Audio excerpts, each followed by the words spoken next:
Good evening. So we are going to start with our presentation for chapter 16 on a global presence, the Gilded Age, and westward expansion. So I am going to make this into the slideshow mode. If you are looking for the notes that go along with this, you'll find this in the chapter 16 section of your notes in the module 16. So if you are looking for this from current slide, there we go. This is where you will find it. Okay, so that is where we are. We are starting. So let's begin. So this entire unit is referred to as the Gilded Age, and it is definitely a challenging period to go through because there's a lot to unpack here. This particular time period has a lot of key figures that are really entrenched in this time period. You have individuals like William Jennings Bryan, who will be particularly key figures of this time period in terms of being identifiable figures that were advocating for changing the identity of the identity of American ideals, and his idea of Christianity being used as a political prop in the means by which that many politicians were kind of parading it around when they were trying to advocate for various means of trying to win support. And basically he was really calling out his fellow congressmen, his fellow politicians, for basically being fake religiously devout individuals, because William Jennings Bryan was a devout Christian, and he was just basically saying, no, you're doing this wrong. This isn't how you show your devotion. And if you are actually a person of faith, you don't use godliness in this way.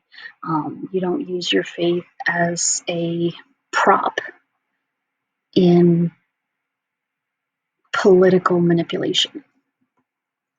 This is also a time period that sees a huge uptick in immigration, and one thing that is very evident in this particular illustration is the massive influx of individuals that are coming to the American shore. You can see the banner that is coming across, being held by the American Eagle, is holding a ribbon that is written in Hebrew, and the other insignia is a crest that is, I believe, a Romanian or Hungarian crest. So it's indicating the fact that these are Eastern European Jews that are coming across to the US and being welcomed over to our shores. Now, this time period is also a time period of westward expansion, and there was some pretty catastrophic impacts that were felt for the Western Plains tribes, and we're going to be talking about that as well. Now, during this time period, this is also going to be a time period where the role of freedom and liberty will be called into question, and the role of the Statue of Liberty in particular, which was raised in New York Harbor in 1886 as a symbol of the friendship between the United States and France, will be considered a symbolic connection between the United States friendship with France and that relationship. But there's also this iconography of the relationship of immigrants to the United States, because the Statue of Liberty is supposed to be welcoming these large populations of immigrants to the United States during this time. Yet we also see that in 1886 in particular, that massive waves of labor strikes and labor protests and violence will be taking place, and the largest groups that will be blamed for this will be immigrant groups. And so during this time, we will see some of the greatest divisions within the nation being blamed on immigrants and the immigrant population. So social conditions and the ideas of freedom and what role the government should play will be really put to the test during this period, which is also a key to understanding why this period is often referred to as the Gilded Age. Because when we discuss the concept of something being gilded, it is very shiny and pretty on the outside, but the inside is not so pretty, usually cheap and lower quality. So the Gilded Age often is a reference to the fact that the outside looks really nice, but it's hiding an inside that is much less quality, or even pretty crappy on the inside. Think of it like cheap costume jewelry. You put it on and it looks expensive, but if you wear it for a little while, it turns your skin green. That's essentially how the Gilded Age works. It doesn't hold up to any sort of quality test.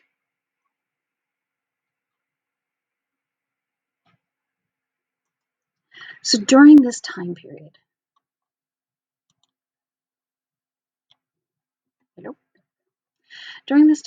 we are going to see some pretty major things taking place. We're going to see major innovation industrially. And one of the things that is going to change industrially is that we are going to see that massive changes in the way that industrial output will changed during what is referred to as the Second Industrial Revolution. So by the time we get to the late 19th century, the United States is going to go through one of the most far-reaching economic revolutions in its history. And one of the reasons why the U.S. was poised to be the jumping off point for this industrial revolution, more so than other places, is that it had some key advantages that maybe other locations didn't. It had abundant natural resources. You've got coal, you've got iron, you've got lots of natural resources in multiple locations that are, by and large, easy to access.